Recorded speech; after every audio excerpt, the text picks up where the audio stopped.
दोस्तों आप सभी का बोर्ड का एग्ज़ाम ख़त्म हो चुका है, तो अब खून गर्म है, मोमेंटम है पढ़ाई का, पूरे ज़ोर के साथ, पूरे जोश के साथ अपना मेंस की तैयारी शुरू कर दो। आराम सुस्ताना बिल्कुल भी नहीं है।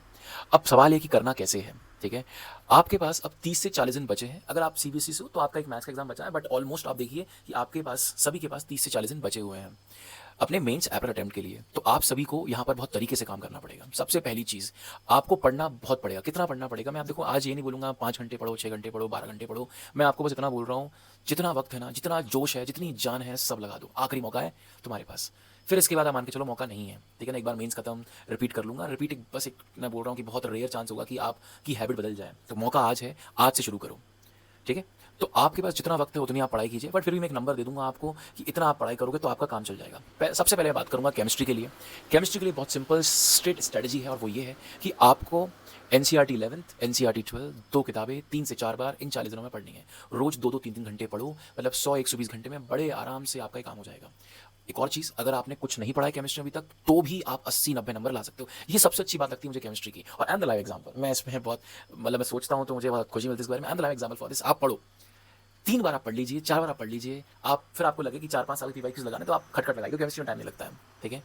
रोज 2-3 घंटा पढ़ना है। आई होप ये बात क्लियर है। अब बात करें मैथ्स की और फिजिक्स की। यहाँ थोड़ा सा आपको एक और पर्सन को पिक्चर में लाना पड़ेगा, थोड़ी अकाउंटेबिलिटीज शो करनी पड़ेगी। मेरे कहने का मतलब है कि आप घर में किसी को, दोस्त किसी को, कोई भी टीचर जिसको आप जानते हो, उनको आप रोज सुबह उठते ही बताओ कि भैया, सर, पापा, मम्मी, डैडी जो भी हैं, उनको बोलो कि मैं रोज 50 सवाल मैथ्स के, रोज 50 सवाल फिजिक्स के लगाने वाला हूँ, और 3 घंटा 4 घंटा जो भी आपकी रीडिंग है वो करने वाला हूँ। रोज 100 सवाल लगाने होंगे आपको, कम से कम 40 दिनों में 4000 सवाल लग जाएंगे। 2000 सवाल मैथ्स के। मैं बोल रहा हूँ आपको 10 चैप्टर कोई भी प्रिपेयर कर लो आपकी इच्छा से, कोई भी 10 चैप्टर। मेरा फेवरेट है ज्योमेट्री और कैलकुलस। ज्योमेट्री और कैलकुलस मिलाकर 14 चैप्टर होते हैं। इनमें से कोई भी 10 चैप्टर आप प्रिपेयर कर लीजिए, जो मुश्किल है हटा दो। सेम फिजिक्स में कोई भी 10 चैप्टर आप कर लीजिए, और हर चैप्टर पर 200 सवाल लगाओ, खत्म काम। इतना अगर आप कर लोगे तो आपका चैप्टर बहुत क्लियर हो जाएगा। सवाल लगाने का मतलब है खुद से अटेम्प्ट करना। वन शॉट से सॉल्यूशन देखना, वन शॉट में टीचर लगा रहे हैं उनको सुनना, वो नहीं। खुद से आपका रियल अटेम्प्ट होना चाहिए। जो सवाल नहीं लग पाए उसका सोल्यूशन देखो, वहाँ से सीखो। जो कॉन्सेप्ट वहाँ यूज़ हो रहा है, जो फॉर्मूला वहाँ यूज़ हो रहा है, उसको नोटबुक में लिखते जाओ। सोल्यूशन लिखने की जरूरत नहीं है, बट समझने की जरूरत है। आप ये काम करिए। दो सिंपल बोलूँ, हर चैप्टर से 200 सवाल खुद से अटेम्प्ट करने हैं, ठीक है? तो आप इस चीज़ को समझो। रोज 100 सवाल लगाने का मतलब है कि अगर मैं 1 घंटा, 1 घंटे में 10 सवाल भी लगाऊं, तो मुझे करीबन करीबन 10 घंटे लगेंगे। तो 10 घंटे मैथ्स फिजिक्स के लिए लगेंगे, और 2 से 3 घंटे केमिस्ट्री के लिए, कम से कम।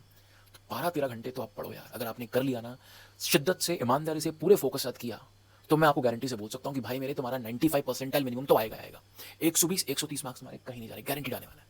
तो ये करो और लग जाओ पूरे जोश के साथ। जिंदाबाद। कोई भी और तुमको प्रॉब्लम हो तो तुम्हारा भाई हाजिर है। कमेंट बॉक्स में लिखना कि क्या प्रॉब्लम है तुम्हारी, and I will make sure to make a video for you. मिलते हैं अगली वीडियो में।